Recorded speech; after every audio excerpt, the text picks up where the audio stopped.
नमस्कार, जोहार। आज झारखंड में एक परीक्षा नहीं, हजारों छात्रों का भरोसा टूटा है। भरोसा टूटा है, जी हाँ। 18 साल बाद आयोजित हुई झारखंड पात्रता परीक्षा यानी जेटेट, जिससे तय होना था कौन बनेगा असिस्टेंट प्रोफेसर, किसका खुलेगा पीएचडी का रास्ता। लेकिन जिस सिस्टम को भविष्य तय करना था, वही सिस्टम आज सवालों के घेरे में खड़ा है।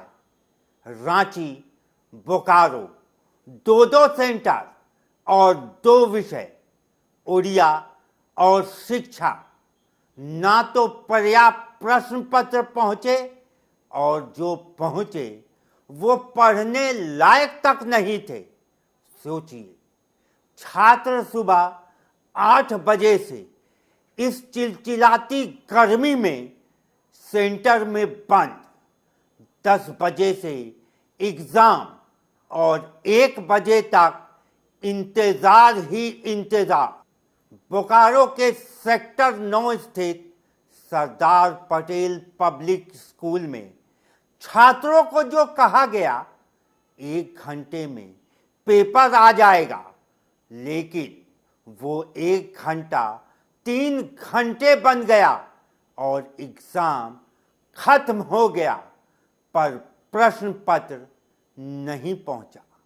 हमारी जब पेशेंस हार गई सर, हम जब बाहर आए तो जिला प्रशासन ने हमारे साथ धक्का मुक्की की। विदाउट फीमेल कांस्टेबल हमारे साथ धक्का मुक्की किया गया। हम कहा गया कि हमें जाने दीजिए, हम 1 बजे तक यहाँ क्यों बैठे। हमें वो भी नहीं किया गया। सब मिलके यहाँ पे घेर लिया गया। ये पूरा आप देख सकते हैं सर, ये सेंटर सरदार स्कूल का सेंटर पूरा पुलिस एक छावनी की तरह इसको बना दिया गया। सीधे हमको बोले कि इसको अरेस्ट करिए। हाँ, आप सुने थे शायद, है ना, अरेस्ट करिए। आप बताइए, क्वेश्चन पेपर मांग के अरे तो कह देंगे कि अरेस्ट करने। आप भी पढ़ लिख करके 15 साल पहले इधर ही थे, आप 15 साल बाद यहाँ पहुंचे हैं। आपको तजुर्बा होना चाहिए कि क्या क्या आपका सरकार में करप्शन हो रहा है। आप यूथ के साथ, विद्यार्थियों के साथ पहला जेपीएससी जैसे भगोड़ा था, छठा में जैसे करप्ट हुआ, 7वां में, अब ये प्रोफेसर वाला में भी यही सब काम चालू कर दिए हैं। थोड़ा सा यूथ को जागना पड़ेगा, हमारे युवाओं को जागना पड़ेगा। ये सिर्फ लापरवाही है या सिस्टम की गहरी विफलता। छात्रों का आरोप, उन्हें सेंटर के अंदर रोके रखा गया, बाहर जाने तक नहीं दिया गया और उनका समय, उनका भविष्य दोनों कैद कर दिए गए। हमारा सवाल है, क्या वो एक क्रिमिनल थे कि उन्हें सेंटर में ही कैद कर दिया गया? अगर एग्जाम नहीं हो रहे तो इस गर्मी में क्या उन्हें सेंटर के बाहर जाकर पानी पीने का भी हक नहीं था? जिन बच्चों ने गर्मी में दूसरे जिलों से आकर अपने सपने के लिए तैयारी की, उन्हें बदले में क्या मिला? अव्यवस्था, चुप्पी और अनिश्चितता। सर, हम स्टूडेंट्स हैं, हम टीचर्स हैं। यहाँ पे बहुत लोग ऐसे हैं जो टीचर्स हैं, बच्चों को डिसिप्लिन पढ़ाते हैं। हमारे साथ ऐसा किया जाएगा तो हमारा मोटिवेशन क्या? हम एक फ्यूचर बिल्डअप करते हैं सर। एक बच्चे को एक अच्छा अधिकारी जो यहाँ घूम रहे हैं, एक टीचर के बदौलत यहाँ आते हैं सर। हमारे साथ ऐसा, हमें एक क्रिमिनल की तरह ट्रीट किया गया है सर। ऐसा लग रहा है हम लोग क्रिमिनल है। जब आपको पता था 8 बजे आप इंटरव्यू हमारी ले रहे हैं, तो 2 घंटे में आप मंगवा सकते थे, एकदम शांति से सब कुछ सॉल्व हो सकता था। लेकिन 10-11 बजे तक आप बार-बार कर रहे हैं, 1 घंटा रुकिए, आधा घंटा रुकिए। इसका मतलब कहीं ना कहीं ये प्री प्लानिंग के तहत हुआ है और कुछ नहीं। बच्चों की जिंदगी के साथ खिलवाड़ किया जा रहा है, हम लोगों की लाइफ के साथ खिलवाड़ किया जा रहा है, हमारी युवाओं को बर्बाद किया जा रहा है। बेरोजगारी की वजह से हम लोग की लाइफ को क्रश किया जा रहा है। एक तो 20-25 सालों के बाद ये एग्जाम हुआ, उसके बाद ये हाल है। फिर कब होगा कोई पता नहीं। मौके पर डीसी, एसपी सब मौजूद, पुलिस तैनात की गई, लेकिन मीडिया से कोई जवाब नहीं। सवाल यहां उठता है, जब सब कुछ सामने हो रहा था तो जवाब देने में डर क्यों? मंत्री योगेंद्र प्रसाद ने कहा ये झारखंड लोक सेवा आयोग की लापरवाही है। ठीक है, लेकिन जिम्मेदारी सिर्फ आयोग की है या फिर ये पूरे व्यवस्था की नाकामी है? आखिरकार आयोग किसके अंडर आता है?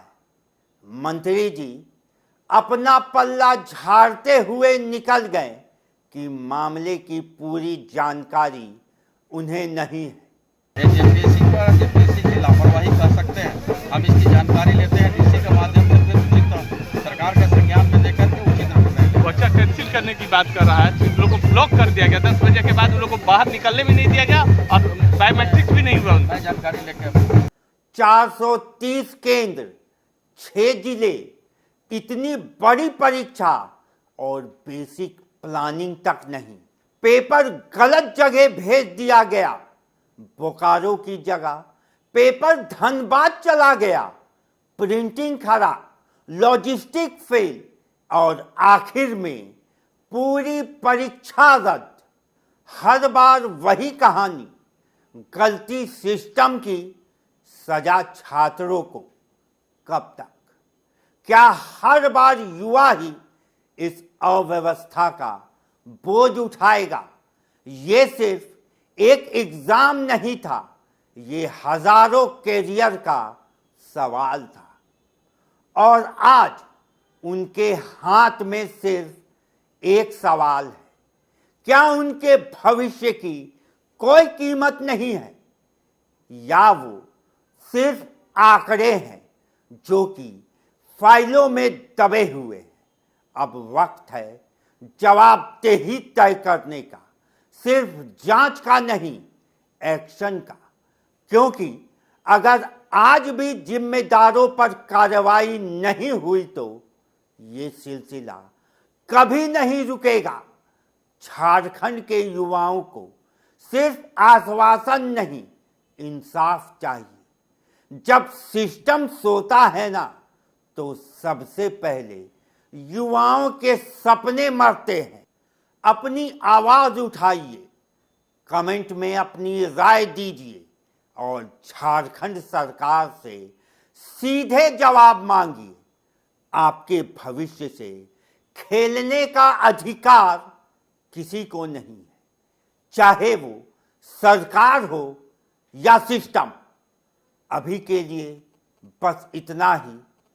जय हिंद, जोहार झारखंड।